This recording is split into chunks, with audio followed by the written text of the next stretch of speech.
All right, we are the Sons of UCF. Welcome back in here. I am Adam, and this week Brian W. Peterson joins me for another Sons Today post-game recap extravaganza. Brian, first off, my friend, I don't know, man. How you doing? You okay? Yeah, I'm okay. I'm probably about the same as you. I'm Yeah, kind of numb at this point. It is what it yeah. is. Nothing Yeah. surprises me anymore. It really is sad. Like, at this point, to your point, it's just like, hey, yeah, interception. Yeah, it just, you kind of expect and wonder what's going to happen next. But we're going to get into all that on this particular program. We'll give you kind of our breakdown, what happened, the good, the bad, the ugly. We'll go through our Suns categories and close out shop with the closing rant, Brian. But let's start big picture. UCF was in this one for a while, right? I mean, I think there's some positives to take away from this game, but ultimately down the stretch, seems like kind of another example of what happened to us while we were at Iowa State, where down the stretch, things just don't go our way. The other team makes a bunch of plays, and before you know it, they are dancing on the field. 35 Arizona State, 31 UCF. What was your biggest impression, your biggest takeaway from the contest on Saturday night? Well, it's more of the same, right? It's more of what we've seen all season long, where we have opportunities to win the game against a quality opponent, and we just find ways to constantly shoot ourselves in the foot over and over again. Complete breakdown by the special teams, which has been a problem all season long. Just other thoughts. RJ Harvey continues to be RJ Harvey. Kobe Hudson had himself a great day. Dylan Rizk, while he didn't throw any touchdowns, looked solid in his first on the road start as our quarterback. If you're an Arizona State fan, I don't know that you're particularly happy with the performances that Arizona State. They did walk away with the victory, so they notched the win in their column, but we certainly gave them the opportunity to win. I don't think that they beat us handedly. We kind of beat ourselves. So if you're an Arizona State fan, I'm not sure that you have really much to pat yourself on the back with. But they got the victory, so kudos to them. They played and did what needed to be done. Penalties still a problem for UCF. We seem to be doing this up and down thing where 1 week we're really good with penalties and then the next week the wheels fall off, sort of thing. So I'm kind of numb at this point. I'm not really sure that there's a ton of positives to take away. I'm kind of off the bowl game train again. Is this foreshadowing your closing argument again? Okay. Just FYI. Every week, are you going to do this for the rest of the show every week? We're just going to flip-flop back and forth week after week. Basketball. I want to make the tournament. I don't want to make the tournament. That's just going to be your thing. All right. I like your shtick is usually gold, but I can take the new shtick of every week you change your mind on what you want to have happen for our respective teams. But you're right. This one was a frustrating one because I think UCF was in this game and certainly had an opportunity to win this game. If you're Arizona State, to your point, you take away that they didn't have their best player. I mean, Cam Scatterbo did not play, which I think all of us all week long assumed that was a smokescreen by Kenny Dillingham. Turns out he was right. He did not play. And so, that certainly gave UCF an advantage. The leading tackler in defense for Arizona State, linebacker, he was out. So UCF had some quote unquote wins even before the ball kicked off. And I know people want the positives, Brian. So let's give some positives first. Here's my first positive. Dylan Rizk, save for one throw, I think had himself a pretty solid game, right? He didn't do anything to really wow you, right? He wasn't, throwing touchdown bombs down the field, but he made the right plays, made the right reads, got rid of the ball when he had to. Third down, you mentioned Jacoby Jones before you and I started recording. Third down, Dylan Rizk and Jacoby Jones seems to have some sort of a connection there.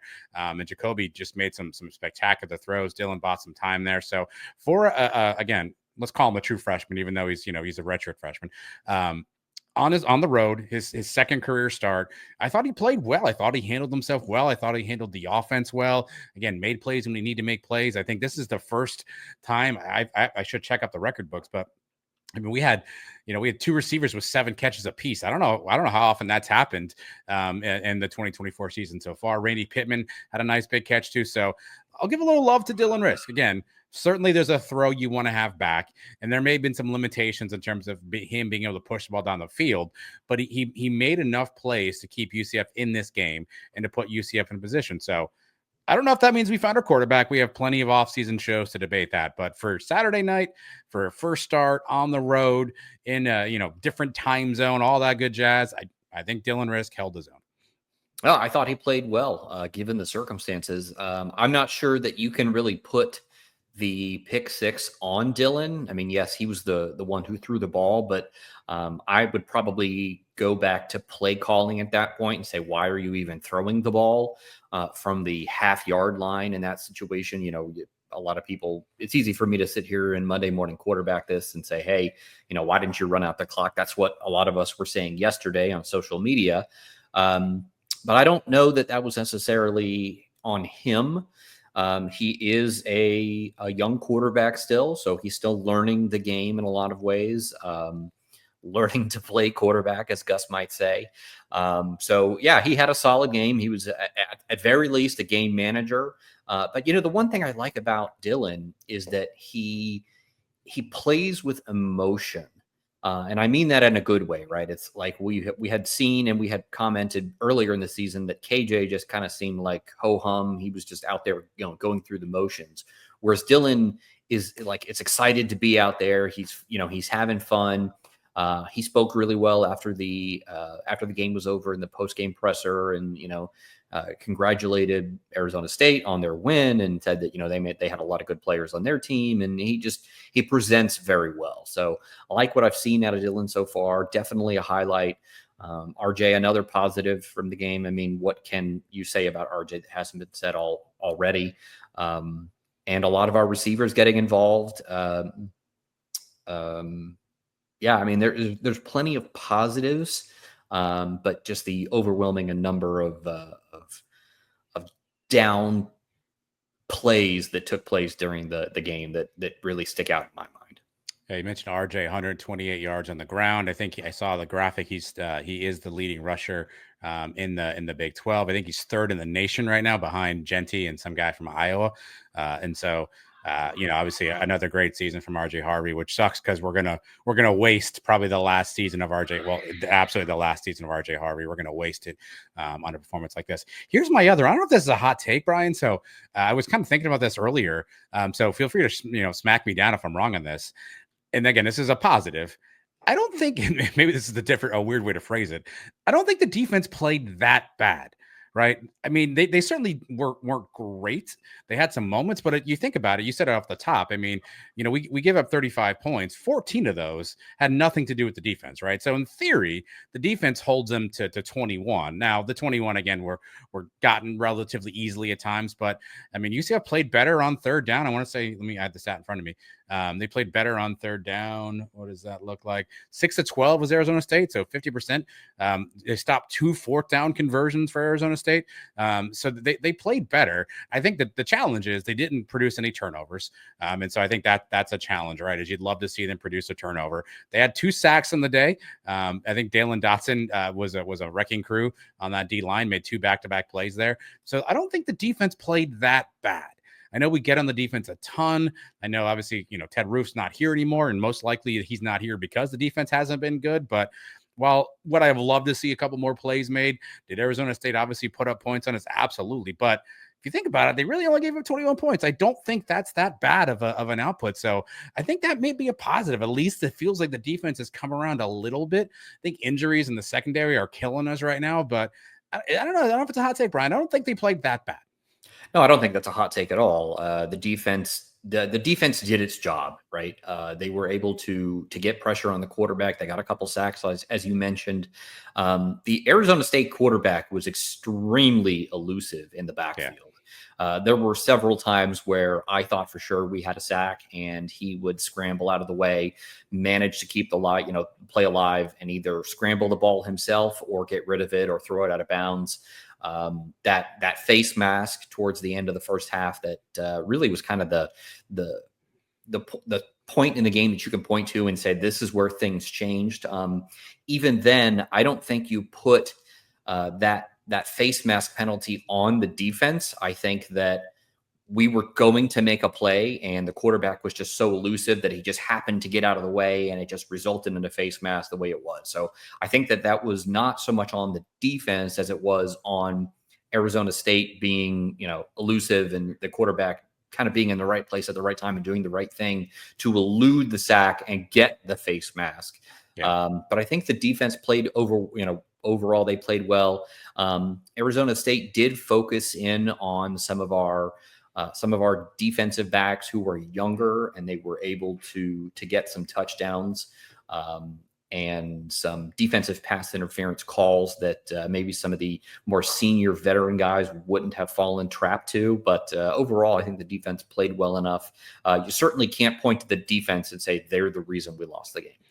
Here's my last positive of this game, at least for me, Brian.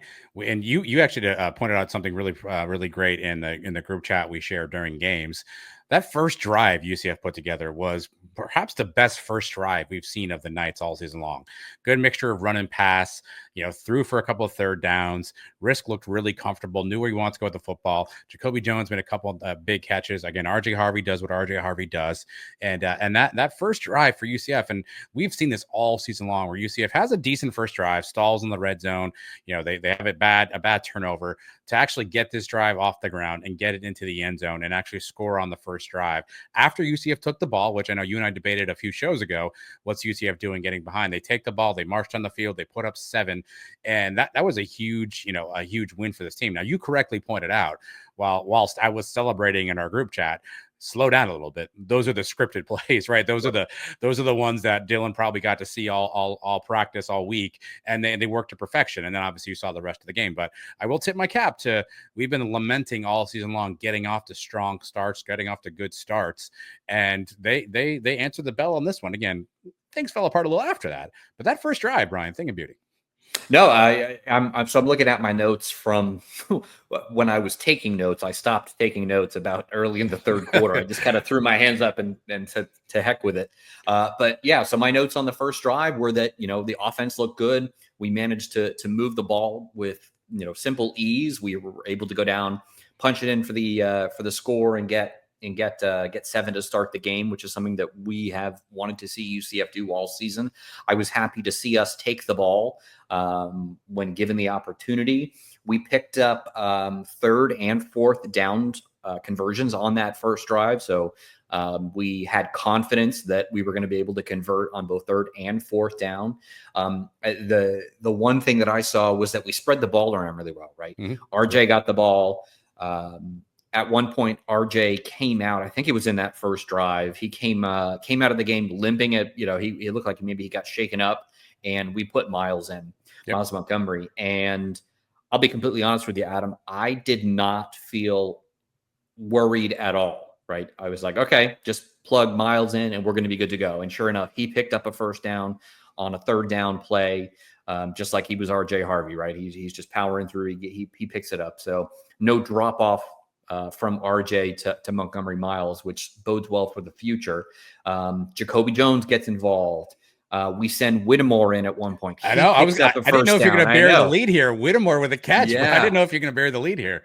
And it was an important catch. It was a 3rd down conversion. So, we were getting all the guys involved. So I was really happy to see that. It was like you said. I did point out that it was a scripted drive, so it's kind of what you would expect. But it was a good first drive. Vibes were high at that point. Well, this wouldn't be a great tragedy, Brian, if it didn't have a bad arc to the story as well. And of course, for UCF, it does here. I have got a top 5 list. Got a top 5 list of the top 5 plays that cost us this game. George O'Leary, our former coach, was legendary for saying, in a lot of games, a lot of contests, it's 3 or 4 plays here that really decide the outcome. So I've got a top 5 list, Brian, of the top 5 plays that cost us this game. Are you prepared? Are you ready? First time you're seeing a top 5 list coming at you. You did not prepare for this. I did not. I can probably guess. You probably could guess. And if you're listening to this, if you can probably guess too. But we have to talk about this. So number 5, you just mentioned it a bit ago. I have the Najee Kelly face mask penalty. To your point, this is lower on the list for me because he was trying to make a play. Sam Levitt, the quarterback, was scrambling around in the backfield. To your point, he was very elusive. He was moving, so he was scrambling around trying to buy himself some time. Nigel Lee Kelly's trying to make a play, grabs a hold of the face mask on the tackle, and obviously, 15 yards, gets him a first down. Had that not happened, either it's a sack back there at some point or it's a throwaway. At that point in the game, the ball was on the 47, and so that could have been a really big play for them. That was second down. Likely they don't pick up a third down, they punt, and then maybe the things change differently, but they get that first down, they go down, they score on that drive, and the momentum changes. So I got Nigel Leake at 5. Again, that's fair. It's a penalty you don't want to take. Everyone, we get that, we see that, we know that. The guys were trying to make a play at that. He was trying to make a play, so I don't discount that one too much, but I understand that it had an impact. So that's number 5. Number 4, the blocked punt. The blocked punt early in the game was just, we're due for one of those a year. Every year it feels like there's some sort of bonehead special teams play that cost us. And this was our bonehead special teams play so far. Actually, this one's already been usurped in the same game. We'll get to that in a second. Yeah. And what's interesting about this one, though, is and if you don't follow Mac Loudermilk on social media, he's a great follow. Obviously, a former punter, a legend for UCF, so he knows this stuff way better than you and I ever will. So better golf swing than I have too. He's also got a good, and he can squat like a demon. But and so if you watch that play back, Ethan Barr and Josiah Pierre, 2 linebackers, are what they call the shield. They're the 2 players kind of directly in front of Mitch McCarthy. They're there to essentially last line of defense, if you will, right? They're the ones to keep everything away from Mitch McCarthy. Right before the punt happens, Ethan Barr kind of steps up and he motions Ladarius Tennyson to go to the other side of the line, where I assume he clearly saw they were maybe unbalanced on that side of the line, wants to get some extra protection on that side of the line. Cool. All right. Seems like we're in a good spot. Of course, they bring pressure more on that side of the line. And again, this is from what Mac was saying on social media, so I'm not a special teams guru. But the shield, you're supposed to obviously stay together, right? You're shoulder to shoulder with the player next to you to protect anything happening to the punter. It looks like a guy was coming right out of the middle and sort of made a bit of a juke move. Josiah Pierre kind of took the bait on the juke, made a couple of moves to the right, opened up the crease between the 2 of them, and that's where the defender jumps through, gets a hand up, and makes a block, right? And so a huge play, not just a block punt, but they pick it up and they scoop and score. If it was a block at one point, all right, fine, but pick it up, scoop and score. Again, that was a great momentum play for UCF, but prior to that, because they'd already scored, they get a stop, you get the ball back there, right? You never know what can happen. So that block punt, Josiah Pierre, not blaming him, but if you look at the film, he seems to be the one that was maybe out of line where he was supposed to be. Same thing with Ethan Barr. So my 4th play there, Brian, is the blocked punt. Yeah, that was a real heartbreaker to watch. Obviously, the momentum swing had started for Arizona State at that point, and that was another play where I just kind of threw my hands up and I was like, oh, we cannot be doing this again this year. How many times are we going to do this and have to go through this as a fan base? Yeah, I mean, think about it. Again, we talked about slow starts and getting off the bat starts. We had a score. We get a stop. Like that I don't know when that's happened this year for us, a score and a stop back to back to start off a contest. Probably not since New Hampshire or Sam Houston, if I go back. And so to have that momentum at our swing at that point in time, and Dylan Rizk feeling good about himself, to your point, the way the play calling was, that could have been a big moment, but turns out for not. My number 3 is actually 2 plays in one. And I think you'll understand it more when I describe it to you. The first piece of this is it is 4th down and 2. We are on our own 33. All right. Arizona State has scored a touchdown now. So we're still up, but we have the ability to respond here. We go 4th and 2. A timeout is called. We get off the field and Arizona State looks at our formation. We were in the RJ Harvey Wild Night formation. Yep. Gillingham calls timeout. Everyone kind of goes to the sidelines. We come back out in the same formation, 4th and 2, again in the Wildcat. Let me remind you, previous to that, in the series before, it was 3rd and 2. We were in the Wildcat, and Arizona State stopped us, right? We picked up 1, I think, in that play. Yeah, we did. We did not pick up the 3rd down. So now, fast forward again to this 4th down, 4th and 2. We're back in the Wildcat, and the reality is, I can think of maybe 2 times, Brian, in 2 seasons that I've actually seen RJ Harvey hand the ball off to the motion guy, right? So odds are that is not what's happening. Arizona State saw us format that out, went to the sideline, said, hey, they're going to do that thing again, tackled the guy with the ball. And of course, that's what happens, right? And so, a huge stop on that part, and that just kills us. But that also kind of, gets us into a position too later on the road in the same play, same series of drives, if you will. Grant Reddick 46-yard field goal by Gus. Like, we have the opportunity at this point to go through and maybe kick a field goal to get some points on the board, or go for the fourth down conversion. Gus elects to kick. Grant Reddick misses it. So the whole use of the Wildcat and what it did to us on one sequence, again, we settle for a field goal that's missed that we could have maybe scored on. In the second sequence, we try it, doesn't work out. So we hadn't seen the wild RJ Harvey package for a long time. We break it out twice against Arizona State. Both times it not only didn't work, but led to something even more compounding happening if it's not the missed field goal or giving it back the ball to Arizona State. So my third is a series of plays. It's really everything around the Wildcat, and then Gus obviously not deciding to kick, not to go for it, and settling on Grant Reddick's leg, which came up short on that one. You know, the wild night with RJ Harvey just has not been as effective this season as we had seen in prior seasons with Isaiah Bowser for whatever reason. I would argue that RJ Harvey's a better running back than Isaiah Bowser. So I'm not sure if that defenses have just adjusted to seeing that wild night formation come out, and they just know what it's going to be, and they're able to plan for that and get a stop when they need to. It just has not worked the way it had worked in the past. And there is your square peg into a round hole analogy that Arizona State's coach was, famous for giving us earlier in the preseason.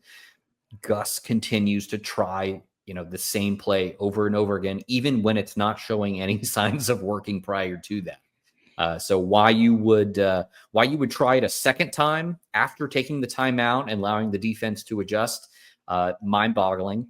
And I don't know if it was Trace that had asked Gus about the field goal in the post-game presser, why he decided to go for the field goal. I think it was Brandon Helwig. Okay, maybe it was Brandon.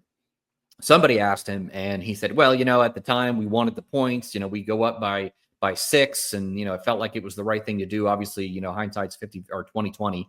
And, you don't get those points, and you feel like the drive was for nothing, but they felt really good about going for the kick at the time. I didn't have a problem with us trying the field goal, but looking back now, you look back and you say, hey, we were able to move the ball and get some fourth down conversions throughout the night. Why not try and get those fourth down conversions? And then on top of that, why are you going to run the wild night when you've got your Curry that you can put out there and make the defense have to make a good play as to whether or not your Curry's going to hand it off or keep it himself? That's what I would have done in that situation. And it had worked, successfully that night as well. Well, I mean, to your point, you said this earlier. I said 2 point again. That's like 6 of these so far. And any play you can Monday morning quarterback and say, well, that didn't work or that worked, right? And I get that piece.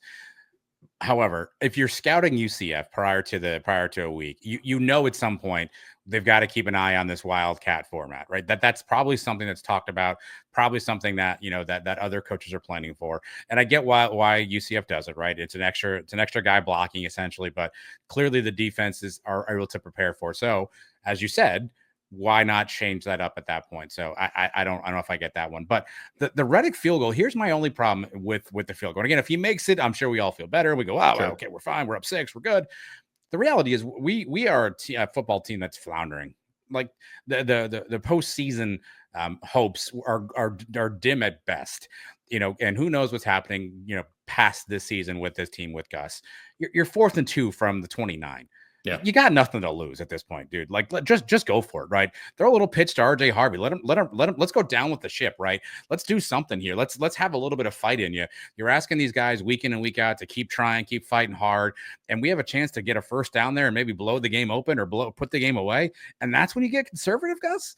Like, we're a 4-5 football team. Like, come on, dude. Like, let's go for the win here. Let's try something different, and not settle in. And Grant Reddick seems to be an okay kicker, but he still hasn't had an opportunity to really be in a pressure pack situation. This game, obviously, I think was one of his first ones.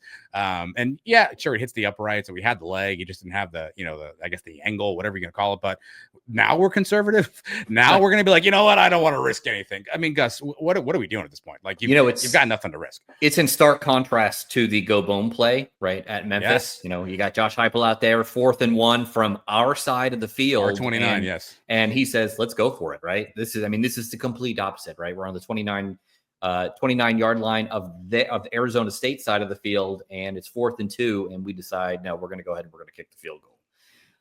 So completely different forms of thinking. Let's show some backbone. We've got all these weapons. We've got RJ Harvey. You've got Ja'Carri Brown. You mentioned we got Miles Montgomery. Right, we have all these weapons back there that you could probably put something together. Shoot, Dylan Rizk probably could have did one of those RPOs and ran on the edge, right? Because they would never have expected that. There's options available to you. Yeah. Not saying anything would have worked. Not saying that this would have been a home run, but I don't like being conservative here. If this was we're protecting a lead and we're an undefeated team, all right, let's do something. But this is clearly not where UCF's at. Where's the RJ Harvey fake pass play? I know Gus has one in his playbook somewhere. We're going to get to that in a second too, because it's coming up right here. My second play that cost us is the Dylan Rizk interception. You're probably thinking, why is that second, Adam? And you and I exactly know why that's second. Why is that second, right? So obviously we're backed up. We're on our own 1 yard line. We decide to run a little jet sweep motion. Javarius Johnson goes to the left side of the field. You see the defender traveling with him. Dylan Rizk clearly just didn't see that guy. He flashed in the window too late. Easiest pick six that I think you'll ever see in the state of college football. And you ask yourself, why did we not just try to get a yard or two, run a sneak with Dylan Rizk, just get some air between us and the goalpost back there? There wasn't a ton of time left in that half. You could have potentially run that thing out. I don't know how many timeouts Arizona State had at that point, but you potentially could have run that thing out a little bit, get some breathing room, get some air behind you in the goalpost. Instead, we throw a touchdown, a pick six, a complete backbreaker at that point. And it makes everyone question who's calling these plays. Who called the code red, Brian? Who called the play on that one, right? There are a lot of people that were chattering afterwards that rumors are Gus had his hands on that one and wanted to do something different on that one. We're never going to know the truth. But who called the code red, A, and B, it clearly was at that point just the wrong judgment. And again, yes, had Dylan Rizk completed that pass, we'd have been like, dude, look at the stones on these guys. Yeah. But he doesn't. And the risk reward, no pun intended, at that point in time of the game with a young quarterback on the one, get some breathing room, dude, and live to fight another day. But late game management, I think we did the same thing when you and I were together against Arizona. Like, what are we doing? Saving timeouts and doing all this kind of crazy nonsense. And so that INT, a backbreaker. To your point, is it on Dylan Rizk? I mean, ideally, you love him to see the defender there, but freshman quarterback on the road, first start. I get he's going to make some mistakes. That was just a backbreaker. Our friend Andy, UCF XOS, was pointing out that the Arizona State defense was running a lot of man coverage, and we were not adjusting for it as an offense. And that was part of the reason that ball was thrown, and Dylan did not see the defender coming across the field to make that pick, right? But again, to your point, Adam, there you go. We're all doing it now. We're all doing it. To your point, we should not have been throwing that ball to begin with, right? We had the lead, like after the bonehead play that came before that, which I assume is your number one. We still have the lead. We had the ability. I think we had the ability to run the ball and go into halftime with the lead. Yes, they were getting the ball back at the half. Yes, we had seen magic the game prior to this, where we had been able to drive the ball down to midfield and then throw the Hail Mary up just for fun. But this was a much different team than Arizona was the week prior, right?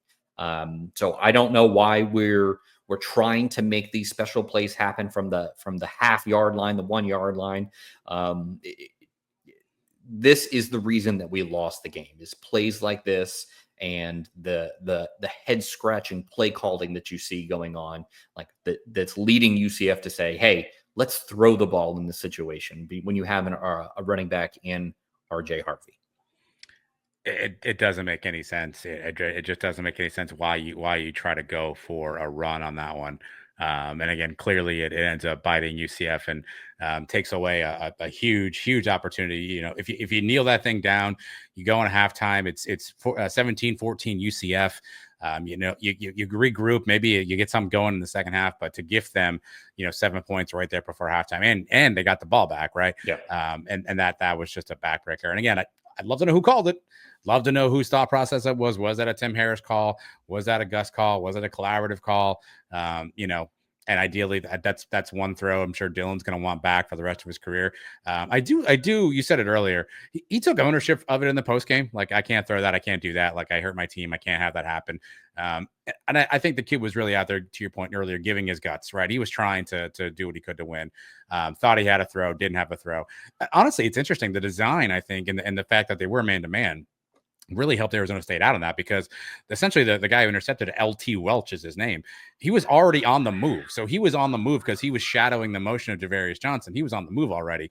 Yeah, he was streaking across. He literally just like ran right into the ball. You know, it wasn't like and that's why Dylan didn't see him, right? Because he wasn't in his window when he let go, but because he was basically on a full sprint, you know, the ball essentially just kind of falls right in his hands, and all he's gonna do is just not trip, and he scores 7. And of course, that's what works out. But Brian, we're not in that spot. If it wasn't for the number one play that cost us this game, your cousin, Christian Peterson, on the kickoff return. So for those who haven't seen it, just don't avert your eyes. Don't look. Don't go back and watch it. Christian Peterson, a freshman defensive back, our returner has been for the last couple of weeks. Kind of calls for a fair catch, or looks like he may call for a fair catch in the end zone. Ball bounces. I think he called for a fair catch, right? Called, yeah. Ball bounces. He doesn't catch it cleanly. He picks it up, and it looks like he's about to take a knee until he doesn't. And for some reason, he decides or thinks he has to run out of the end zone, and he literally gets a foot out of the end zone and is met by a host of Arizona State tacklers.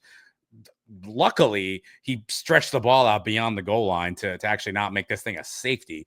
I'm not sure that it couldn't have been a safety. In hindsight, it actually may have helped us better for 17-16 versus what it ended up being at that point. But gets out. They review it. They say he's down at the 1, and of course that sets up the play after that. Brian,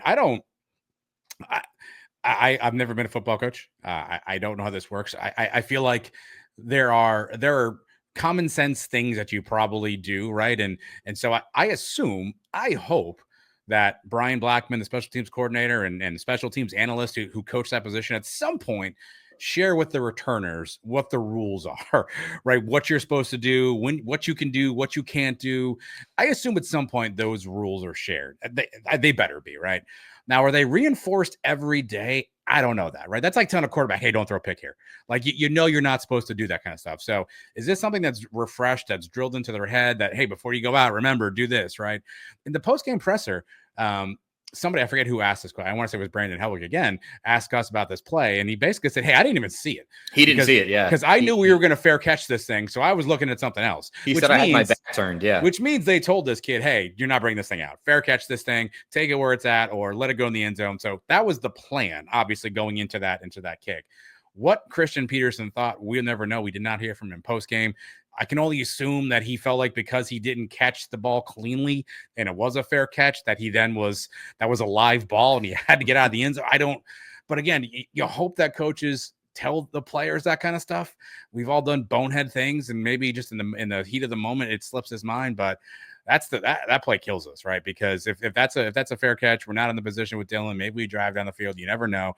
Coulda, woulda, shoulda on that one. But your cousin Christian Peterson, boy, whoo, man! And you are the well, I don't want to say only because I'm sure he has family. You are the only person I know that actually owns a Christian Peterson jersey. Yeah, absolute 26 Peterson jersey. For the record, I was not wearing it last night. But I actually was wondering if that was. I thought that might have been you. I was like, well, maybe Brian's there. Maybe Brian's there. He snuck on the field, doesn't know any better. He's trying to make a play because I could not believe that that's what happened. Well, so some people were speculating that because he tried to make the fair catch and then didn't catch the ball cleanly, he was perhaps worried that he then had to bring the ball out, and that's why there was that lapse in judgment, and he kind of hesitated and said, okay, well, I got to take it out now. I'm not sure what he was thinking. Obviously, it was a split-second decision he had to make at the time, didn't know the rules, wasn't comfortable with the rules, and the play ended up being what it was. I thought for sure that was going to be a safety, especially after they went back for the review. Arizona State called a timeout because they were going to challenge the play. I think they did actually challenge the play. No, they did. Yeah, absolutely. Yeah. And I was quite surprised they did not rule it as a safety. And then they put the ball on the half-yard line, which, like you said, ended up probably being a worst-case scenario because they ended up getting 6 at this point, I would go back and take the safety. Yeah, maybe we should appeal that and say that should have been a safety. My question is, why aren't we putting Trent Fair Catch Whittemore out there to return punts instead, because he wouldn't have made that mistake. He would have been nowhere near the ball. It would have landed in the end zone, and he would have walked away, and that would have been the end of that play, right? It would have been a touchback. So Whittemore would have been hanging from the goalpost. He would have had no part of that. Why are we not putting Trent Whittemore out there, especially if we knew going into that we weren't going to take it out of the end zone? Why are we putting a freshman in that situation? It was funny. Whittemore was not the punt returner on Saturday. Kobe Hudson handled most of the punt returning duties. And then after that play, Christian Peterson did not appear. RJ Harvey was on the field for the next kickoff, right? So I wonder why. And maybe this is the, we're trying to get some of the young guys into the game and into action, get them some experience. Again, I don't know how this works. I don't know what you do as a coach. Every time a player trots out, do you say, hey, you remember the rule? Like, hey, Paul Rubel, don't hold on this one, buddy. Like, I don't know how much is just common sense and you just know football, and how much is it like, you've got to remember to do something on that one. But clearly the kid had a gaff, and it ends up shooting us in the foot. But if you look at the 5 plays, really 6 that I called out here, right? 2 special teams, which that's just a backbreaker. We've had enough challenges this year on offense, on defense. 2 special teams gaffes are just a backbreaker for UCF. Basically, both result in points, if we're being honest here. I mean, you can say that the interception was on the offense, but the reality is that positioning was there because of special teams. So those 2 plays, essentially, huge part in UCF losing this game. And you can also use that same logic and say coaching decisions, right? The throw on fourth and our first down, basically with your toes in the end zone, not going for, fourth down, the wildcat play over and over again. Like, so you do the analysis, you just look at the plays that we didn't play well in. It comes down to special teams, just gaffes and execution errors. And people are going to always talk about, well, coaches don't play. And you're absolutely right. Like, Josiah Pierre has to know better than to do that. Obviously Christian Peterson has to know better to do that. But I think that's the story of your game, Brian. Your story of your game is special teams, and we couldn't overcome, and a couple of decisions that, in hindsight, if you do something differently, perhaps the result turns out different. I think the counter to that argument that the coaches aren't the ones on the field is that I don't think Dylan was the one drawing up that pass play from the half-yard line, right? So sure, yes, fair. He may have been the one to throw the ball, but he wasn't the one calling the play that led to that play happening the way that it did. So it's on both, right? You gotta be able to execute as a team, and as the players are the ones who are on the field who have to make the plays. But the coaches, and Gus has said this several times throughout the season, have to put the players in a position to have success, right? And that ultimately comes down to him and the coaching staff and putting players in a position to be successful. Yeah, it's debate. So in the analysis, if you think about this game, do you think, where do you, if you had to do the blame pie, right? You had to assign percentages to different factors, different areas of the game. What's your blame pie on this loss? Who shoulders the most of it? Is there a position group? Is there a coach? Is there a player? Like, who shoulders most of the blame, in your opinion? For this particular game, I think you're going to have to put it on the special teams coaching staff. We'll get to that when we get to our Sun superlatives. I've got something lined up for that. A little foreshadowing there, but yeah, I mean, the players need to execute. Yes, you're absolutely right. So on that blocked punt, right? Like you said, perhaps that, there was a breakdown there. The players didn't execute correctly, but at the same time, that was just one scenario where the players you could point to and say they were the ones who didn't execute correctly. But all night long, I specifically was scratching my head saying, who was making these decisions on the sideline? Why are we doing this? There seems like so many better ways that you could handle some of these positions that UCF was taking throughout the entirety of the game. And a lot of it lands on the special teams coaching staff, I think. Well, there was a lot of chatter on social media about, again, who's calling these plays. The TV cameras clearly showed Gus with a play sheet in his hand multiple times. He clearly had some sort of a play card. So I was actually talking to UCF XOS Andy during the game, and I kind of asked him that question.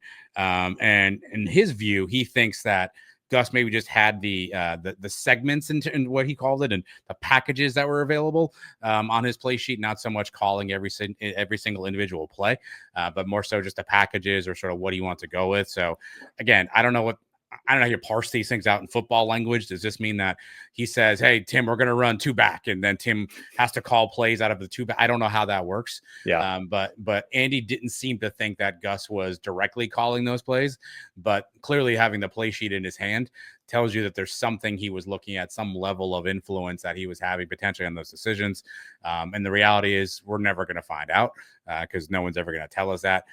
Again, I've heard some whispers that Gus maybe had his hands involved in some of this stuff, but you and I will never know. I thought he had a Waffle House menu in he was trying to figure out what he was going to order after the game. Yeah, well, apparently not. Well, hopefully we had some more stuff on that sheet, Brian. But all right, let's grab our first break of this proceedings here, and we'll come back and do the Suns superlatives, as Brian called them, and we'll do some closing rants here. Don't forget, we're brought to you by Werner, Hoffman, Greig Garcia, WernerHoffman.com. They can help you if you're having issues with your insurance claim post hurricane. So give them a shout, WernerHoffman.com. We will be right back right after this. The Sons of UCF is brought to you by Florida Football Prep. Get ready for the first ever Florida Football Prep Football Elite Skills Camp.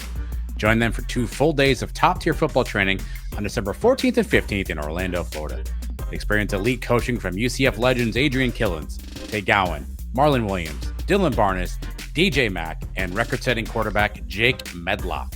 This is the perfect opportunity for athletes in grades 1 through 12 to sharpen their skills for the holidays and learn from the best. Don't miss out on this exclusive event. Register now. Go to www.floridafootballprep.com today. Spots are limited, so secure yours while you still can. Sons of UCF, brought to you by Florida Football Prep. We are back, Sons, today. We're recapping UCF Arizona State, which obviously wasn't wonderful for UCF fans. You heard all that in segment 1. Segment 2 here, we give out our Sons categories, awards, superlatives, or whatever you want to call them. Again, the acronym SONS stands for a bunch of different things. Satisfactory, oh my God, not good enough, and star. That's how we break this thing down. Brian is going to lead off, as always, and give out his satisfactory award for the night. Satisfactory for me for the Arizona State game is our uniforms. Okay. We went with the gold, white combination, which looked fantastic on the field. I love when we go with the white and gold combination. The gold helmets are just chef's kiss, so good. And I love pairing it with white, gold and white. You just can't go wrong. The only reason I'm giving it a satisfactory as opposed to a star is I was really hoping to see light mode this week. We haven't seen light mode at all. Gold helmet with the light mode jersey and pants would have been absolutely fantastic. I'm not sure if we don't have light mode anymore. Maybe they're saving it for the Utah game on Black Friday. It'll be a night game, and maybe they're thinking that they can get Utah to agree to allow white jerseys for a home game. I'm not really sure what happened to light mode. We haven't seen it all season, but gold, white gets my satisfactory this week. Looked great on the field, and can't go wrong other than losing in that particular uniform. There's that little nugget that just that little my satisfactory, Brian. And again, I'm taking this from folks that were there. Our guys Trace and Robert were out there again. Brandon Helwig was there. Heard a lot of chatter even during the game at times about the crowd size from UCF. A lot of folks traveled out to the game. Obviously, not a short trip if you're in the East Coast here from Florida to Arizona. A lot of folks traveled out there. Our friend Mario was out there having himself a good time. So my satisfactory is the fact that this team, although not playing well, and certainly there's some things to be concerned about, that you still had a group of diehard fans that trekked all the way across the country in many cases to go watch UCF play in this game, to cheer them on, to root them on, to still be diehard fans, even though for every meaningful reason you could probably check out in this season and be okay with it. But the fact that a bunch of people went out there and still were there to cheer on the fans and try new experiences and show out and represent UCF in this environment. First time we played there, I think since 1999, I think it was. Or maybe it was 2003. 2002, I think they 2002. I'm 0 for 3 on those. Don't quote me on awesome. That. I think you actually are right. I think it's 2002. It's just awesome. So many people made the trek all the way out there for that and represented UCF. So despite the fact that all of you could have stayed home and kept your bank accounts a little bit wealthier than we're going into it, you went out there and represented UCF. So hats off to all those people. That's my satisfactory. Night Nation always traveling, even when times probably don't dictate travel. I had friends that were at that game, and they did a very good job almost convincing me to make the excursion out to the Arizona State game. Glad that I did not. With this particular, the argument that I made was that I would have to cash in all of my chips with the wife and kids in order to make that trip. And considering where we were and how we were playing this season, it did not warrant making a trip out to Arizona, which I have done several times for UCF at this point. So glad that I didn't, but it would have been fun to go out and, I've never been to Arizona State Stadium or their campus. So I always enjoy visiting away campuses and seeing, what they have to offer, but almost made the trip. It's funny you mentioned that. I was talking to Michael Hoffman of Werner, Hoffman, Greig Garcia, and he was talking about doing the same thing. And he actually brought up a really good point that you just said, which was it's not so much about the money, it's the family capital that you have to spend, right? Convincing the wife, the kids, work, whatever. Like it's everything else that comes with it. That do you want to spend the family capital on going out and doing this versus just staying home and keeping that family capital for something else? So he did the same as you did, which was this is not a good investment of my family capital. And that's what happens, friends, when you get old and you have kids and families. Is it's not so much about how much does the flight cost, it's about how much trouble am I going to be in when I get home, or how much attitude am I going to get when I'm heading to the airport that day. The funny thing is my wife does this thing where I'll mention after the fact, like, oh, my buddy says, I'm not going to say his name, but so-and-so wanted me to go to the game with him. And she'll say, oh, well, why didn't you go? You should have gone. And I know damn well that she did not want me to go to this game. I mean, yes, maybe in theory she wanted me to go, but I would have paid for it in the long run had I actually gone to this game. But that's what, that's what the wives do. They say like, oh, well, why didn't you go? You should have gone. Yeah. Yeah. I get a lot of, if I even hint, if I'm like, UCF's playing on the road next week, they're here. My wife would be like, well, you've been traveling a lot for work. I get the hints that like, all right, don't even bother asking that question. So I have stayed away, but kudos to all of you who did go out there. Thanks for representing UCF. Thanks for representing Night Nation. Too bad didn't pull out with a win. Again, special thanks to Trace and Robert who go to all these venues. They do all this cool stuff. They spend the entire day there, always to just be let down at the end. That's gotta be a kick in the shins, Brian. That's gotta be a kick in the shins. So, all right, what's your oh my God?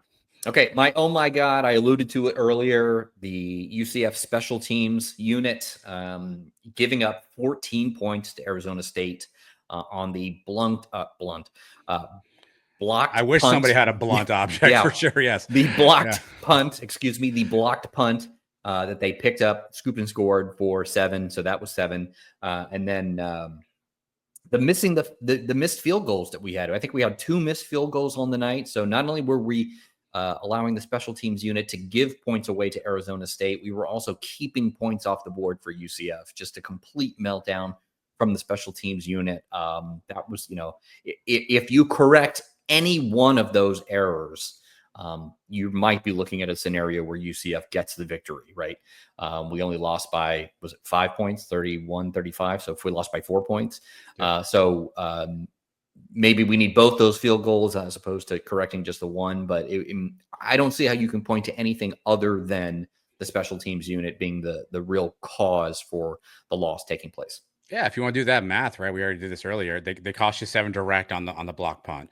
You can essentially take Dylan Rizk 7 and give it to Christian Peterson, right? And then you miss 2 field goals, right? So that's now the one field goal was before the half, right? I had no aspirations of that going in. The other one, I would say, yeah. So you want to do that theory, 17 points could have swung in the other direction, right? For UCF and Arizona State, which I would have made this a completely different football game. Missed kicks are going to happen. Trust me, here at UCF, we're used to that. We know a thing or two. We know a thing or two about that, but not knowing the rules on a kickoff, block punts, those are things that like you just got to get that stuff figured out. And that was yeah. To clarify, I am giving the others. I said 14 points. Caused. I'm giving that pick 6 not to Dylan in the offense. I'm giving that to the punt return. Probably again revisionist history again, but we're not in that situation if it's not for Christian Peterson. Oh my God, Brian. Oh my God, Kenny Dillingham. Not only did you win the game, then you just rubbed salt in the wound after the game by saying things like, "We didn't play very good. We got outcoached. That's a good staff over there. They gave us 14 points. Not only did you come out with a win, now you're basically being like, yeah, I don't even know how we won that game. We shouldn't have won. You guys are better than we are. We're not doing. I didn't do a good job. I got outcoached. I mean, it's true. All true. But true. Don't rub it in my face. You already embarrassed us on the field. Now you're embarrassing us in the post-game presser. I'm convinced that there's a little bit of saltiness there between him and Gustel. I have no proof of this. You mentioned the media day soundbite in Las Vegas that we had where he said Gus was going going to be convicted over philosophy, square peg, round hole, all that stuff. And so after the game, I'm like, oh yeah, 14 point. We didn't play very good. We still won this thing. Just feels like more salt in the wound. I assume he was just trying to be honest with himself and his fans and his players to say, hey, let's not celebrate this. We didn't go out there and win this game. It got given to us. But as the opponent, I don't want to hear you say that. I don't want to hear you say that we basically just gave you an early Christmas gift of a Big 12 victory. We did. So, oh my God, Kenny Dillingham, at least make me feel better in the postgame presser. Don't rub it in my face that we just gave you an early Christmas gift. I mean, the dynamic between Gus and Kenny Dillingham is unique, right? Like you said, it's Gus and all of those guys. Like, I'm so curious. I'd love to be able to find ways to talk to some of these guys who coached under Gus, who got play calling, got it taken away, had it back. Rhett Lashley, Kenny Dillingham, what's his Chip Lindsey, GJ Kinney. Like, I'd love to talk to any of these offensive coordinators who coached under Gus. Really, like, what was that really like for you? Yeah. Kenny was only there 1 year. Left Auburn to go to Florida State with Mike Norvell, then left that to go to Oregon with Dan Lanning. So he clearly has moved around a bunch, but I'd love truth serum on some of those guys and explain to me what it was like to coach with Gus Malzahn.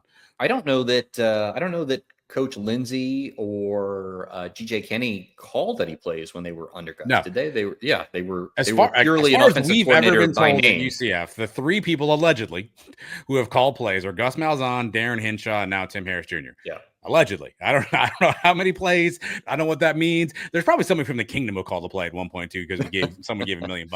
Hey, you know what? We need those NIL dollars. We do. Do what we got to do, I guess. 4 or 5 people have called plays, 3 of them on staff, but not for long. So no, I don't think Kenny, I don't think Lindsey ever officially called any actual plays. It's crazy. I mean, UCF's gone through 4 offensive coordinators in 4 years under Gus. If you throw in the Hinshaw era, which I guess he was OC, but now Tim Harris is OC. It's like 4 seasons of Gus, 4 different OCs under him, and 4 different quarterbacks. Maybe 4 is a number that UCF needs to watch out for. You can't ask him Williams. I mean, I guess it's 4 different DCs, right? Because he's been DC twice. So who knows there? But all right, what's your NG? What's your not good enough? Not good enough is the penalties on the night. UCF flagged for 9 different penalties for a total of 80 yards. In a situation where you're giving 14 points to Arizona State on special teams, you're missing field goals, having 80 yards worth of penalties is not going to make the situation better for anybody. I don't think it's the reason that we lost the game, but it certainly didn't help us. Unacceptable. It's just purely not good enough. If not good enough, NGE is the category of George O'Leary. He is fuming at this team after watching some of the penalties last night. We had several false starts on the offensive line in a stadium that did not, I mean, I was watching on TV, did not appear to be full or overly loud. So I'm not sure what the false starts were, what the results or what was causing those false starts. But you can't do those sorts of things in a conference game against a team that's at home and is playing well enough to be 6-2, now 7-2 on the season. Can't do that. Yeah, I mean, we talked about the Nigel Lee Kelly one, right? But I think Rubel had a false start. I think he had a hold. 2 false starts and a hold. Amari Kite had a silly one where the D lineman just shuffled laterally and he thought he went across. So he jumped and that ends up biting us in the back. A couple on the secondary as well. And yeah, it wasn't the main reason that UCF loses this game rather, but you don't have half of those, and maybe there's a story differently there. My NGE is actually kind of in the same vein as yours, but for a different reason. I'm going to go with the secondary, and I'll start off by saying I know that the secondary is banged up. Brandon Adams did not play for a second straight game. Braden Marshall left early last week, did not play this week. Obviously, we're already down. We're down 2 guys who went in the transfer portal and aren't playing anymore here. So I know we're thin on that side. Deshaun Pace was a linebacker for the first 4 or 5 games, is now sort of playing in that secondary role. And so I get that it's kind of a moving target. We've got some young kids out there playing, Chasen Johnson being one of them. Antoine Jackson, he of the Can't Time My Jump at Colorado's goal line fame. He's out there playing a ton, right? And so I know it's a mash unit out there, but it seemed like against Arizona State, Brian, whenever Arizona State wanted to throw the ball with any sort of verticality down the field, 1 of 2 options were going to happen. 1, the receiver, who's a pretty good player, by the way, is going to make a fantastic catch, or 2, we're going to get called for interference, or or 3, we're not going to turn our head around and see where the ball's at. Those were the only 3 outcomes. Well, that's the interference. Yeah. Those are the only 3 outcomes that were going to happen on long throws down the field. And it seemed like whenever those were made, that's exactly what happened to us. I mean, I think it was it Tyson, I think his last name was, made a great catch on the sideline in between 2 defenders for UCF. Could you have knocked that down? Sure, maybe. I don't know. Chasen Johnson had a pass interference late in the game down the field. 2 throws where the throw into sort of back shoulder fades and our DBs aren't even turning around. Their heads aren't turned. The secondary, I think a position group that we thought may have some strength this year has not lent itself to do that. Jakari Henderson played, well at times last year, hasn't played a lot this year, hasn't played well when he's there. Damari Henderson, we have not seen him play a lot. Ladarius Tennyson, he's been kind of in and out of the lineup. Obviously, we mentioned Brandon Adams being out. That secondary just hasn't gelled. And on Saturday, it just seemed like, again, we're either going to have a spectacular catch made against us or a yellow flag was going to be in the field. But the secondary just wasn't good enough for us on Saturday night. Yeah, no, and you mentioned the group chat. You and I were yelling back and forth. Turn your head. This has been a problem all season long. The DBs are, keeping pace with the receivers. They're just not turning their head to find the ball, and they're getting called for pass interference game after game. It's a constant. What are we doing during practice? Are we not teaching these guys to make sure that you're turning your head and not getting called for the pass interference? I'm not sure why this is still a problem this late in the season. Not a defensive back coach, but what I think we were told one time, I want to say it was Derek Hallman told us this, although he disagrees with the teaching philosophy, is the philosophy is basically run stride for stride. And when you see the receiver put their hands up, you put your hands up, essentially try to separate the hands, right? So try to break apart the ball versus turning around and playing the ball. And it sounds like that's the coaching point that they're stressing for the DBs. It's not working. It's clearly not working. I've never been a defensive back coach, so maybe I don't know what I'm talking about here, but it appears as though more times than not, it makes us vulnerable to pass interference calls because the DBs aren't judging the depth that they have between the receiver at that point. Yeah. The receiver stopping to try to get the ball, DBs are plowing right through them, pass interference, a chunk yardage play for the opponent. So secondary wise, again, it's been this a couple seasons now. Just not good enough, Brian. Who's your star of the game? My star of the game, one Jacoby Jones, wide receiver for the UCF Knights. I made a comment on social media that Pitbull is Mr. 305. Jacoby Jones is Mr. Third Down Conversion because he was on fire all night in those third and long positions where Dylan was able to find him, and he just converted third down after third down, even a couple of fourth down conversions. If we did not have Jacoby Jones on the field last night, I'm not sure that this game is even as close a score as it was, even though it didn't feel like a very close score by the time the game was over. Jacoby Jones has been outstanding in these last few games. Makes you wonder why it took so long to get him on the field this season. But he was just a third down monster last night. If I was an Arizona State fan, I'm yelling, why is this guy not being double covered? Why are we not, stopping him on these third downs? That's where the quarterback seems to want to go. He was on fire last night. He was fun to watch. Yeah, Kenny Dillingham, again, more salt in the wound post game, was asked about, this system that we saw with Tim Harris versus Gus. He essentially said, yeah, we knew there'd be changes, but I think these changes are good because they have such big body receivers on the outside. Well, you know what, Kenny? We just made this change a week ago, bro. So where was that advice to Gus 7 weeks ago to be like, hey, man, you got some monsters on the outside. You won't just throw them the ball. That could work out. So where was that advice a while back? I told you, I don't know if I told you a name prior to this, but I've reconsidered my star. And this is going to be controversial because you know this more than anybody because I've been very critical of this person.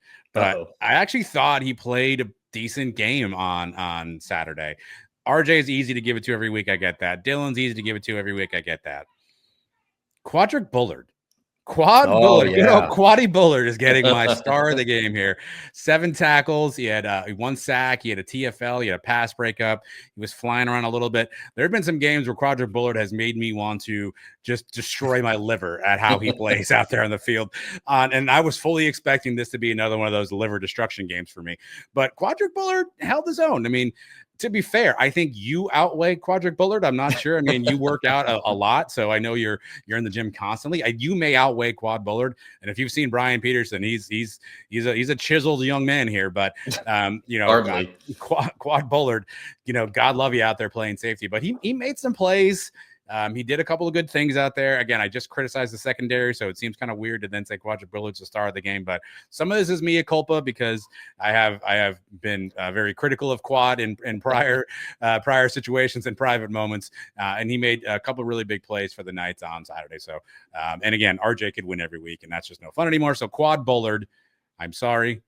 You're the star of the game. But next week, all bets are we're going to buy West Virginia. Like this is null and void at that point. As the coaches say, right? You get 24 hours to celebrate, and then we reset. We're on to the next game. This is your warning, Quad. You get 24 hours to appreciate the star that Adam has given you, and then it's on to the next game, right? We got 2 more games in the season, so.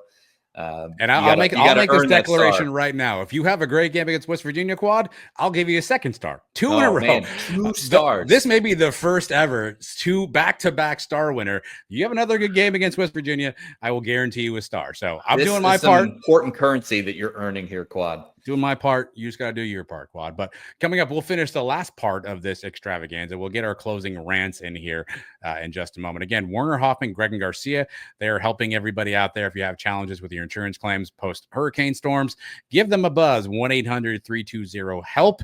As for Michael Hoffman, he will steer you in the right direction. We're the Sons. Right back after this. Sons of UCF is brought to you by Alumni Hall. Look, being a supporter of your university is more than a diploma on the wall.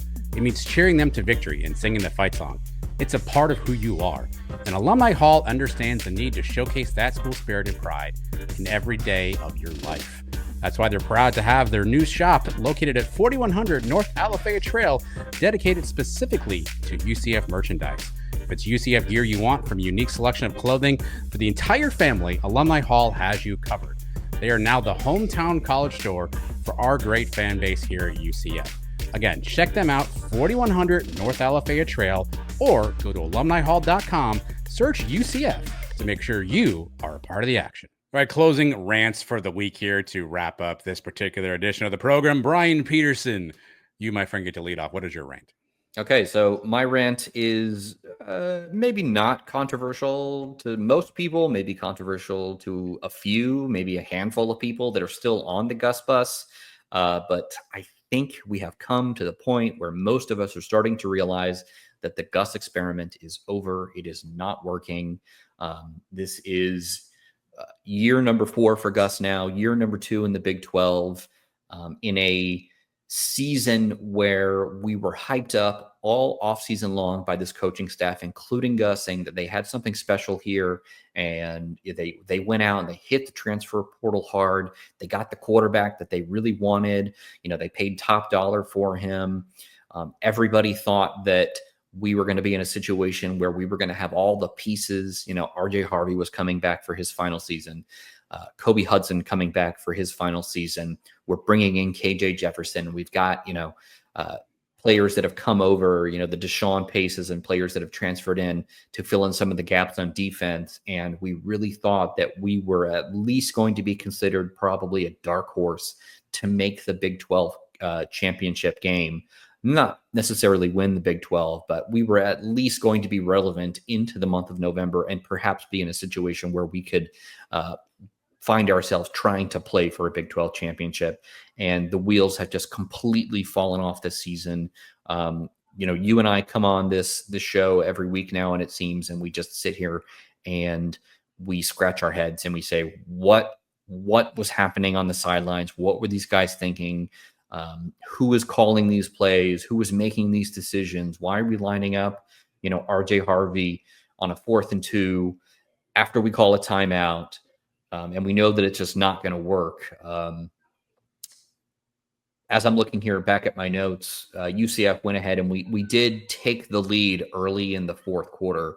And I had absolutely zero confidence, even when we had taken the lead at that point, that we were going to be able to put this game away after the blunders that we had seen all night long. And those blunders were not limited to just the Arizona State game. Now, I know that there are a lot of people out there that really like Gus. They think that he can turn this thing around, and maybe he can. I don't know. I'm not a football coach. Gus, I've said this before, Gus has forgotten more football than I will ever know. This coaching staff has paid millions of dollars to know the things that I do not know. I just do not see where this ship continues to move in the fashion that it has been, where it's going to be able to turn things around and get us to the position that we want to be as a fan base for this program. Right? We're fighting now. We have to win our final 2 games to make a bowl. And do we really want to make a bowl at this point, right? Considering the things that we are seeing week in and week out, is that something that we want to put ourselves through? So I think the experiment is over. I like Gus. I'll take you back to 4 years ago. I was one of the people that was extremely thrilled, and this probably feels like it was forever ago now. A lot of us were really down on Josh Heupel being our coach at the time, right? We had issues that we felt in the locker room. He seemed to be able to call X number of plays for variety's sake. We weren't winning. We had we were coming off that COVID season where we went 6-4 or something like that. And it just felt like it was a downtime for the program. And all of a sudden we were saved. Josh Heupel goes to Tennessee. We don't have to pay his buyout, and we upgrade, or at least we thought we were upgrading at head coach. We're getting an SEC guy, right? Gus is coming in. He's a great recruiter, and things were, we were riding high. I was extremely thrilled to have gone from Josh Heupel to Gus Malzahn. And it has not worked.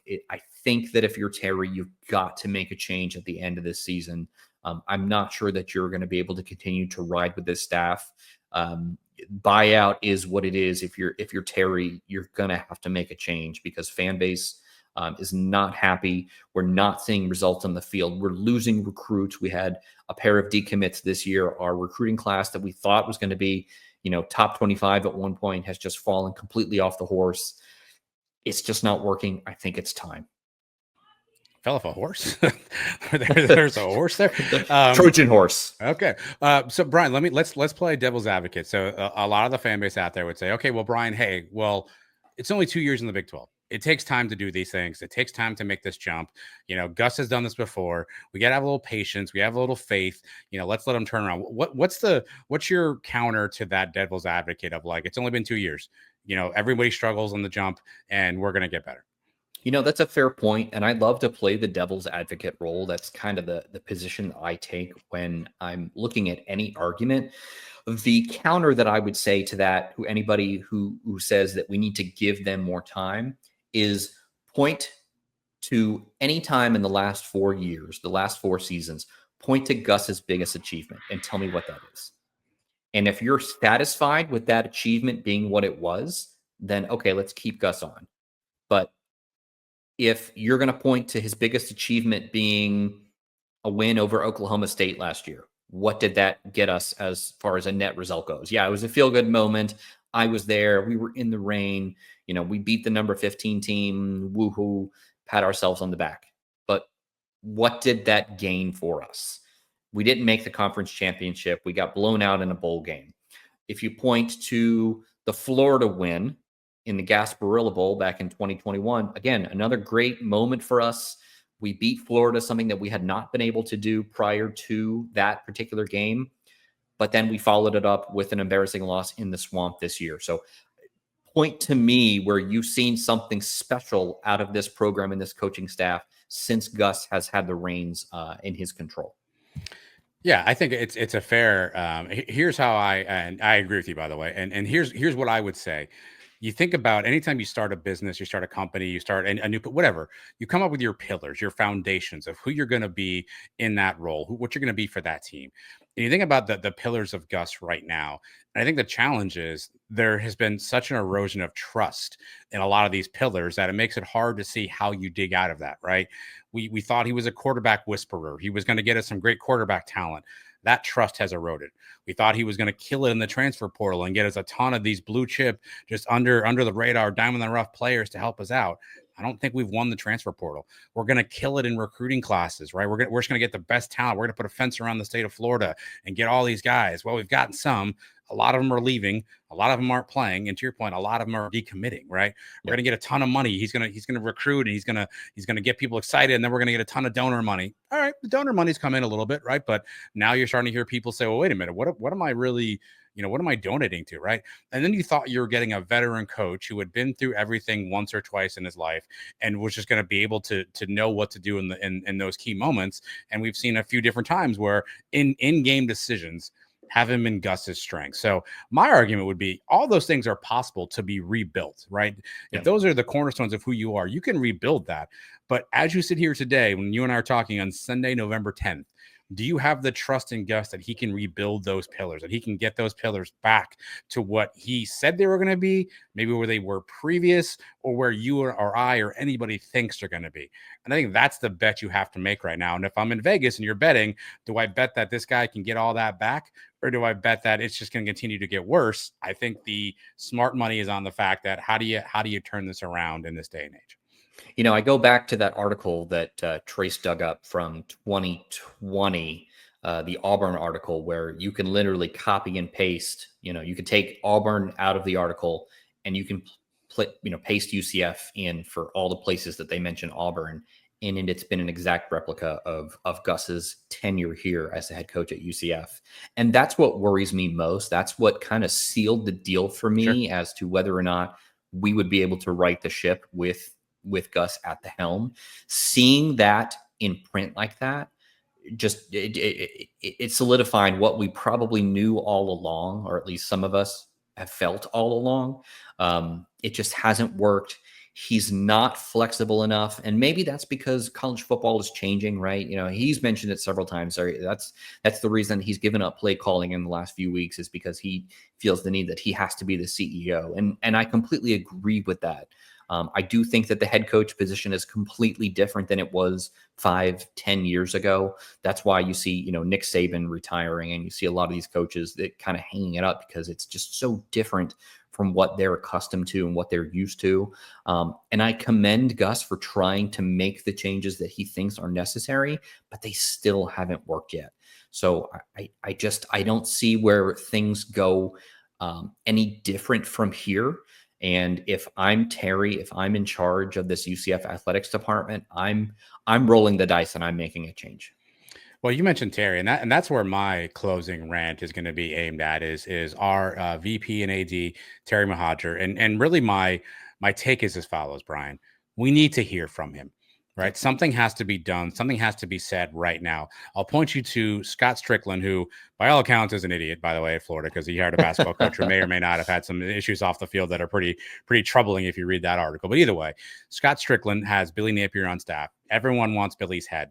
We were told that he wasn't going to make it to the UCF game, that he was going to be fired so long ago, right? Seems like forever ago now. Seems like forever ago, right? He's still there. And this week, Scott Strickland releases a letter saying, Billy Napier is my coach. He's coming back in 2025. Now, you can love or hate that decision as a Gators fan. I don't really care either way. But now you know what it is that you are. And I think right now, the worst thing that's happening to UCF, to your points earlier, is we're in the unknown.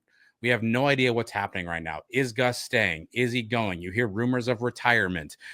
Do we intend to keep him in 25 because we can't afford to get rid of him? Does Gus want to go? Where is this at right now? And I understand you may not have a fully fleshed decision. There's still a lot of season to be had here, but this is the perfect week, Brian. We are on a bye week. There's nothing going on at UCF. This is the time, if you're going to do anything differently, that you have the most time to acclimate to a change. I think we need to hear from Terry Mohajir and either say, hey, Gus is my guy in 25 and live with it, or we're going to be making a change to the end of the year. Gus is either going to announce a retirement. Terry is going to announce that, Gus is going to step away. Yeah, we're going to make a change, whatever, right? I just think you need to hear from Terry Mohajir and have him give us as a fan base some level of understanding of where he's at, what he's thinking about. And I think that's the piece that's missing, because what you're risking in this time period is all the things you talked about Gus. Our recruits now saying to themselves, here's the thing, this generation too, Brian, by the way, I mean, they are more online than any other generation has ever been. Absolutely. So you cannot convince me that recruits parents, recruits teammates, coaches for recruits aren't on social media saying like, geez, God, Gus, everybody really, what's going on with Gus down there, right? You cannot tell me that people are not reading that, hearing that, thinking about that. You cannot convince me that other schools aren't saying, hey, you know what?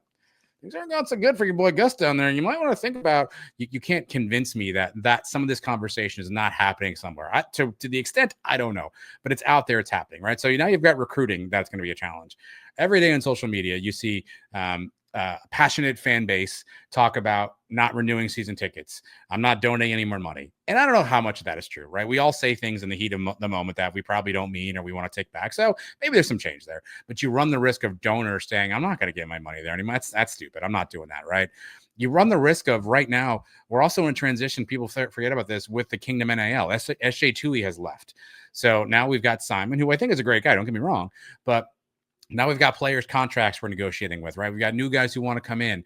We've lost that continuity. We're going to potentially, are we losing NIL money? Are people not donating there? So our ability to retain players, to get high school players, to go in the portal, that could be impacted.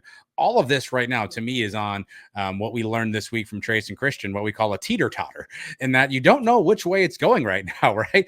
You don't know which way it's happening. And I think the longer Terry stays silent and results like this happen, the more it allows the fans, the donors, everybody to go fill in their own blank and say, well, this program sucks. I'm not giving my money here. I think if Terry can either come out and give a vote of confidence, which I don't think will be popular, by the way. I do think most people would lose their ever-loving mind if Terry writes a Scott Strickland-esque letter about Gus coming back, but we wouldn't know. And then you can plan and adjust accordingly, and Terry can do the same. But right now, we're kind of living in a limbo, and I think you've got to hear from Terry Mohajir. And really, I know he did a shout out to our friend JP Gilbert, who is tracking the amount of episodes that Terry Mohajir puts out of the podcast. I think episode 2, he said, like, I'm frustrated, I'm impatient, I want to win. We're gonna do things. I get that he kind of tried to calm the fan base. But the reality is, I think at some point he has to give some level of direction. Either I support where we are and we're going to build this thing right, and this is my team, or there may be some changes coming up. Everybody sit tight. And I know contracts are there. I know, you deals in a lot of sensitive information, right? You deal in a lot of things that you can't talk about on a daily basis. So I get you just can't come out and be like, yeah, that guy's contract, I don't care, he's gone. I understand there's things you have to do, but I think Terry just being quiet just allows people to fill in the gaps. And if we fill in the gaps, to your earlier speech or statement, I think you're going to have challenges with people and all the things that befall an unknowing situation with Gus Malzahn. Let me tell you, I do not envy being in the position that Terry Mohajir is in right now. I know he has to be feeling the pressure, not just from the fan base, but from the donors, right? And they're really the ones that kind of drive the narrative that he has to listen to most. He kind of gave us a pre-shot warning across the bow, so to speak, last week when he told us that he was not going to raise season ticket prices for football next season, which I found to be particularly interesting. We've seen season ticket prices continue to climb year after year, and I find it curious that going into our third year in the Big 12 now, he's kind of backing off that and saying, look, hey guys, I hear you. I know you're frustrated. Oh, and by the way, we're not going to be raising ticket prices. So please make sure that you're renewing your season tickets next year. Because I know that a lot of people have said, I'm not renewing if Gus is still here. And this is a terrible product. And why would you expect me to pay money for this sort of thing?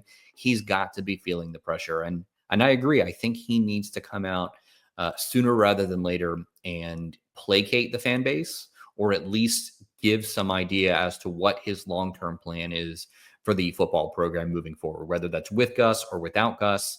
I'm assuming that he has not said anything yet because those wheels are still in motion. Maybe Gus is deciding whether or not he wants to come back next season. I don't know. Maybe, Terry's trying to finalize, a situation where Gus can maybe walk away amicably. I'm sure he doesn't want to have to fire Gus if that, if even an option he's considering. But I think you're right. I think that we as fans need to hear from Terry, whether it's something good or bad in your opinion or not. We need to know what is happening behind the scenes to some degree, and at least be told that something is being considered for the future. I think to your point on the letter, here's the exact quote in that season ticket holder letter. While an increase would help us meet demands, we also acknowledge the realities you have experienced this season. Yeah. And that's interesting the way that he said season, because if you're thinking more like socioeconomically, you would say year, right? You would speak to maybe some of the things that are happening just economically as a society. When you say this season, leads me to think that he's talking about the results on the field. He's talking about the chatter off the field. He's not talking about your taxes in March and inflation and the price of whatever. He's talking about, we had a crappy product in the football field and y'all are pissed at me, and I get it. And so I'm not going to raise your ticket prices this year. And so I think that's interesting to think about when you think through, what does Terry have to do? That to me, and you deal in money and finance every day, so you probably see things like this much more than I do. That to me singles, he knows there's a problem. He knows that there's a problem, and he knows he can't do anything right now. And so he's in a tough position. And now what do you do, right? He needs money, but he also needs to find a way to kind of balance things out. I think you mentioned he's got to do something. The other reality is this, and you've been in leadership roles, all your life, right? Sometimes the leader has to make the tough decision. Sometimes the leader has to be the one that say, all right, I get that this person may be a coaching legend in some people's eyes. I get this person may be a really good person, whatever those things are, but you have to make the tough decision, even though it may not be easy to do. And I think that's the part where will Terry do that? What is his mindset when it comes to doing stuff like that? You can point to Ted Roof and say, all right, well, we got rid of Ted Roof, and that's the defensive coordinator. I get it. But at some point, Terry's going to have to make a tough decision. And that's what I want to understand is, what's his thought process? Is he prepared to make this decision? Are the wheels in motion? Is he thinking through it? Or is he going to say, my tough decision is, as much as I understand your frustrated fan base, Gus Malzahn's my head coach in 2025. Make a hard decision. Piss somebody off, because no one's going to be 100% happy with this. So pick a side, Terry, piss somebody off, and let's just start moving forward to what that is. If you're going to make a change, a bye week is the best time to do it.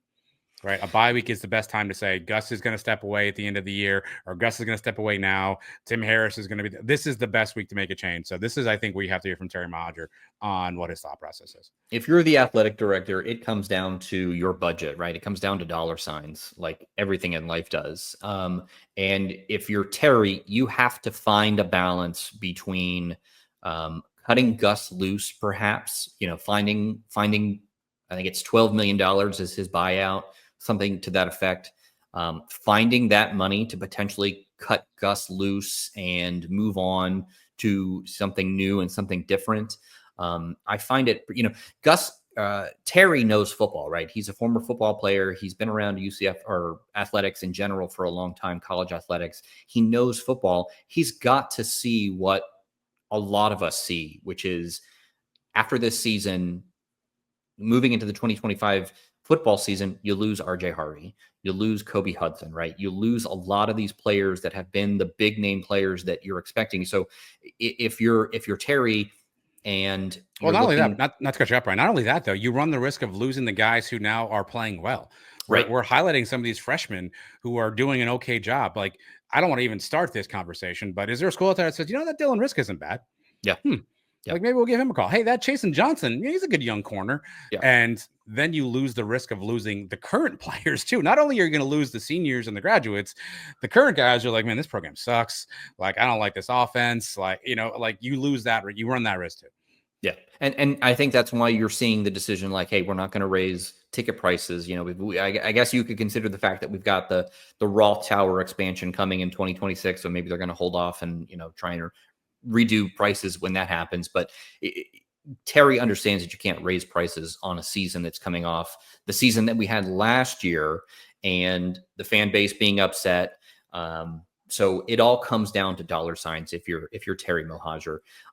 And you can't look at this program and say, hey, we're going to have a better season next year, right? 2025, we're on the road more than we have home games next year. This was supposed to be the season where we got, was it 7 home games? The season was supposed to work out in our favor. Next year, we don't get that advantage. You're losing RJ Harvey. You're losing, like, as I said, Kobe Hudson. So you're losing a lot of your star players. So you're going to have to go into the barrel. Yes, you've got, Miles Montgomery and you've got Dylan, but as you just pointed out, how many of those players are going to be here next year? So if you're Terry, I know that you have to feel that next season is going to be more of a disappointment than this season is. Or at least it feels that way with this coaching staff, right? So I'm not really sure what decision that they're going to make. Like I said, I would not envy being in Terry's position.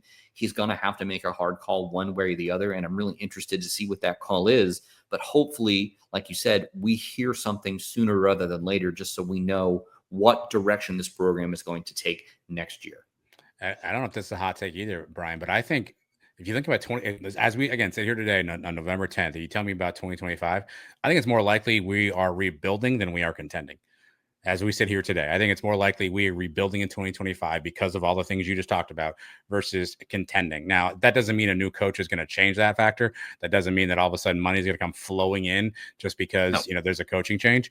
But as it sits today, with the amount of talent we're losing, with some of the talent that maybe hasn't developed on the roster, I think it's more likely that we're rebuilding in 2025 versus contending. But I don't think that's a hot take at all. But we will see, and that's why we are here at the Sons of UCF to cover all this stuff for you on all the various shows and platforms that are out there. Make sure you subscribe to our YouTube channel, Sons of UCF. You can find everything the Sons do around the kingdom, up all night. You can also find our good friends Bailey and Christian for the Pegasus podcast. They'll also be on that channel as well. You can also find Sons Live is on there. Andrew Chirico's reporting is on there. Brian, we have interns starting this week, which is pretty cool. We have Sons.com. Do I get my own intern? Is that how this is going to work? So you know what? That's a great question. I'm open to talking about this. So specifically, as we went about, no one cares about this part, but I'm going to record it anyway. As we went about finding the interns, Brian, we did do a couple things to prioritize. We do want to continue to find ways to build out our website. And so we did bring on at least 1 to 2 people that have had experience writing and want to write. And so it's very possible that you may have some oversight of an intern or two. Who's going to give me oversight? That's just an irresponsible decision. I'm not saying it's not. Terry Mahandra can rule on that later. But yeah, we found some people who done some different things in their career. Some people want to be in front of the camera. Some people want to be behind the camera. Some people want to do some writing. So we're going to try to expand the entire network. But you could be leading and shaping a young person's journalism career. Did you ever think you'd be saying that, Brian? We wish them the best of luck because they're going to need it if I'm involved. Tell me about it. Tell us all about it, but tell us about it while you follow us on social media as well at Sons of UCF. For Brian, I am Adam. We're going to get out of here and enjoy the rest of our day here. You do the same as well, and we will talk to you some other time soon. Who knows what will happen next, but we'll talk to you as always when we can. Everybody, go Knights. Charge on.